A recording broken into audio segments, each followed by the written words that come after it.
좋아요, 구독. 월요일 아침 8시 반입니다. 매일 아침 8시 반 저희 서울경제TV에서 센티멘탈 대 펀더멘탈 매일같이 두 종목 말씀드리고 있습니다. 이번 주 첫날인데 좀 힘차게 출발해 보겠습니다. 오늘은 센티멘탈로 두산 에너빌리티, 펀더멘탈로 SO일 이렇게 두 종목 되겠습니다. 자, 두산 에너빌리티 관심들이 많으시죠? 한번 차트 좀 볼까요? 전체적으로 원전주가 최근에 주가가 약간씩 기지개를 켜고 있다 그래서 제가 좀 다시 한번 가져와 봤는데요.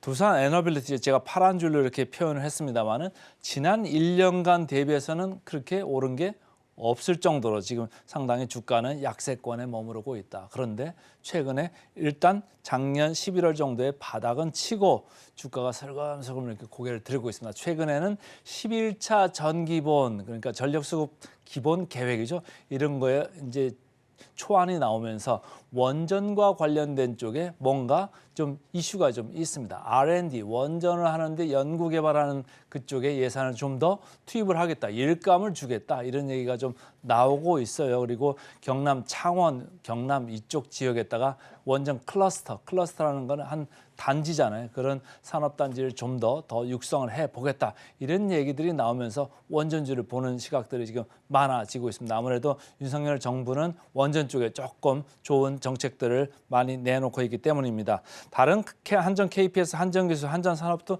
있습니다만은 그래도 원전하면은 두산 에너빌리티를 조금 생각을 하면 좋을 것 같습니다. NH투자증권입니다. 새로운 성장 동력은 협력이다 이런 얘기를 했어요. 여기서 새로운 성장 동력을 했으니까 원전도 기본적으로 하고 있습니다만 새로운 성장, 여기서 힌트는 SMR을 얘기하는 거, 소형 원전 모듈을 얘기하는 거죠. 이 SMR을 미국 같은 동맹국하고 손을 잡으면서 더 시장을 개척해 나갈 수 있다. SMR은 특히 금년이 시장에 이제 진입의 원년이다 이렇게 생각을 할 정도로 조금 특이하게 좀 보셔야 될 건데 여기서 이제 일단 트랙 레코드나 이런 시공이나 이런 레코드를 만들어 놓으면 실적을 바탕으로 해서 다른 나라들도 충분히 장기적으로도 이제 나갈 수가 있기 때문입니다. 그리고 24년에는 기존 원전에서는 체코 그리고 폴란드에서 지금 지속적으로 원전 관련돼서 수주를 기대를 하고 있다. 물론 금년에 이제 가이던스 나중에 수주 말씀드리겠습니다만은 금년 가이던스는 작년보다 15% 이상 이렇게 좀 낮게 좀 책정은 해놨어요. 그런데 24년 지나가고 나면 25년도에는 다시 수주가 1조 원대로 이렇게 폭발적으로 다시 늘어날 수가 있습니다. 그러니까 금년에는 일시적으로 좀 줍니다만은 25년에 다시 원전의 수주가 가시화가 되면서 성장 동력을 얻을 수 있을 거다. 이렇게 보시면 되고요. 이 NH투자증권은 유틸리티 업종 내에서 최선호주를 유지를 하고 있습니다. 하나증권입니다. 점진적으로 수익성이 개선될 거다. 이런 얘기예요. 자, OP 가이던스가 나왔습니다. 그래서 직전 전망치보다 이 회사에서 전망한 것보다 15% 개선됐다. 그러니까 앞으로 좀 좋아질 거다 이런 얘기인데 영업이익은 뭐 매출 줄면은 같이 좀 줄죠. 그래서 24년도에는 23년 대비해서 좀 주는 모습이 나옵니다. 그러나 시장은 24년만 쳐다보는 게 아니고 25년 그리고 그 뒤에 26, 7, 8을 지금 쳐다보고 있습니다. 왜냐하면은 이 두산 에너빌리티가 가이던스를 내놓으면서 수주를 아까 말씀드린 대로 24년에는 조금 줄 수 있습니다만은 25년도에 다시 1조 원, 10조 원대로 이렇게 복귀를 할 거다 이런 얘기도 했고 OP 그러니까 영업이익도 마진율이 뭐 작년, 재작년 뭐 한 3%대 이 정도의 이제 에너빌리티 부분에서 28년 이 정도 가면은 8% 후반 여기까지도 올라갈 수 있다. 꾸준하게 올라갈 수 있다라고 하면은 매출이 늘어나고 영업 마진도 올라나니까 전체적으로 새로운 성장성이 들어올 수 있다. 이렇게 얘기를 하는 겁니다. 메리츠증권입니다. 외면하기엔 너무 큰 모멘텀이다 이런 얘기했어요. 아까 제가 11차 전기본 말씀드렸죠. 그리고 체코 이쪽도 말씀을 드렸습니다. 그래서 수주를 확보를 할 가능성이 많다. 그래서 수주 확보가 되는 순간 주가는 먼저 움직입니다. 이익이 나중에 후행하기 때문에 이익과 관련 없이 일단은 수주라는 그 모멘텀 뉴스가 나오면은 주가는 움직이기 시작할 겁니다. 그래서 계속적으로 좀 보셔야 되고 단지 24년은 수주 성장의 과도기다. 아까 말씀드린 바 있습니다. 가이던스 자체가 15% 이상 이렇게 떨어지는 지금 가이던스를 내놨습니다. 그 정도로 시장의 눈높이는 낮춰놨다 이런 얘기예요. 시장의 눈높이를 낮춰놨기 때문에 주가는 어떻습니까? 이 낮춰놓은 기대치보다 높게만 나오면 주가는 괜찮을 수도 있다는 그 분위기 탈 때는 꼭 두산 에너빌리티 꼭 기억을 하셨다가 좀 보시면 되고요.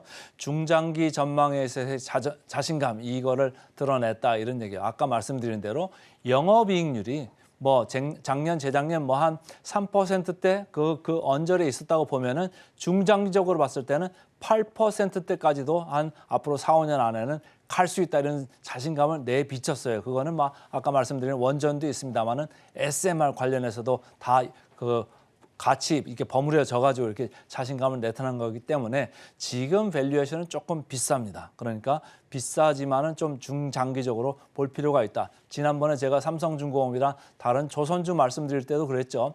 지금 이제 적자 부문이 좀 줄어들고 있습니다. 장기적으로 늘어날 수밖에 없는 구조적인 그런 개선 그런 전망이 보입니다 했는데 이 회사도 마찬가지 그림입니다. 자, 차트 보겠습니다. 최근에 보시면 이 보라색 줄로 이렇게 쭉 내려오는 게 장기 이동 평균선입니다. 장기 이동 평균선 때문에 그동안 주가가 아주 안 좋았죠. 그런데 어느덧 2월부터 벌써 장기 이동 평균선을 뚫고 이렇게 올라가고 있습니다. 이 전까지 2월 중하순 전까지만 해도 장기 이동 평균선 위에 있고 단기가 밑에 있습니다. 그러면 뚫기가 상당히 힘듭니다. 그런데 이 2월 말 정도에 가면서 장기 이동 평균선을 뚫고 올라갑니다. 그럼 무슨 현상이 생기냐면 이 이동 평균선들이 다 역배열했던 게 정배열로 역전이 됩니다. 지금 역전된 모습을 이렇게 보여주고 있죠. 그래서 한번 튀었다가 이렇게 내려왔습니다만은 이렇게 정배열로 들어가면 주가는 가벼워질 가능성이 상당히 많다 이렇게 보시면 되겠습니다. 공매도 잔고율 1.0%입니다. 그러니까 시장 평균 0.2%, 코스피가 0.2% 되죠. 그보다는 상당히 높습니다. 그래서 지금 한 600만 주 정도의 공매 잔고율이 있는데 여기서 이렇게 주가가 올라간다고 치면은 이 공매가 많았던 거에서 공매가 급격히 들어오는 쇼커버가 일어날 수도 있겠다. 이렇게 한번 지켜봐 보시고요. 자, 역사적 밸류 밴드 보겠습니다. 역사적 밸류 밴드. 이 회사가 밸류 밴드 자체가 사실은 높아요. 높은데 역사적 기준으로만 본다고 하면은 하단 부분에 이렇게 와 있습니다. 그러니까 두산 에너빌리티를 볼 때 이 성장성을 본다면은 지금은 하단이 맞다. 그래서 천천히 좀 두고 보시면 좋고요. 자, PER, PBR 보겠습니다. PER 좀 높죠? 38.8배. 그러니까 금년에 특히 매출도 수주도 영업이익도 조금은 작년보다는 평준화가 됩니다. 그러나 내년에 또 좋아진다고 보면 이 38.8을 이거는 내년에는 좀 더 좋게 갈 수 있구나 이렇게 오히려 거꾸로 보셔도 되고요. PBR 1.3배 시장보다는 약간은 높습니다.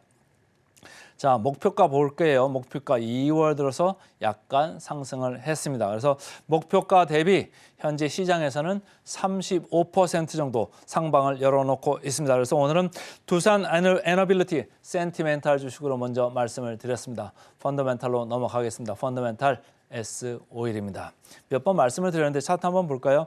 노란 제가 박스로 했습니다만은 WTI 이 파란 줄로 제가 표현을 했습니다. 최근에 유가가 좀 올랐죠. 오펙 플러스에서 감산을 1분기에도 감산을 했는데 2분기에도 감산을 이어가겠다 이런 얘기를 하잖아요. 그러니까 또 지정학적 이런 리스크도 있고 하니까 전체적으로 유가는 약세보다는 강세 기조 이 가운데 있다. 그런데 지금 차트를 보시면 S51은 이 유가 올라가고 내려가고 하는 거에 비보다 최근에 유가 그 흐름보다 더 많이 올라가고 있습니다. 그러면 여기 뭔가 다른 게 있지 않을까요? 저는 다른 걸 뭘로 봤냐면 이런 업황 호조 이외에 밸류업 시대 이 관련돼서 주가를 다시 보려고 하는 투자자들이 있는 게 아니겠느냐 이런 생각을 좀 해보고 있습니다. 왜냐하면 이 S51은 배당을 좀 많이 합니다.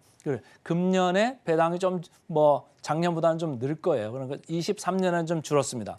근데 24년에는 이렇게 업황이 좀 좋다고 보면 배당이 늘어날 수 있습니다. 자, 업황 강세 좋은 거 얘기를 했고요. 현대차증권에서는 매수로 상향하면서 정의업종 최선호주로 이렇게 지정을 했습니다. 한화투자증권도 마찬가지예요. 순수 정유주의 매력이 부각되고 있다. 그래서 제일 밑에서 말씀드립니다만 저평가 인식을 좀 하고 있습니다. 최근에 주가가 꾸준히 오르죠. 누가 사나 봤더니 외국인들이 계속적으로 그 기관과 더불어서 쌍끌이 매수를 하고 있다. 이렇게 읽으시면 되고요. 밸류 하단, 즉 계속 말씀드립니다. 부담이 별로 없다 이렇게 말씀드리고 PER, PBR로 봤을 때 상당히 저평가 상태가 맞습니다. 자, 목표가 하향세 좀 멈춰 있고요. 하나만 보겠습니다. 목표가 대비 28% 정도 남아 있습니다. 그래서 오늘은 센티멘탈로 두산 에너빌리티, 펀더멘털 SOL 두 종목 말씀드렸습니다. 좋아요, 구독.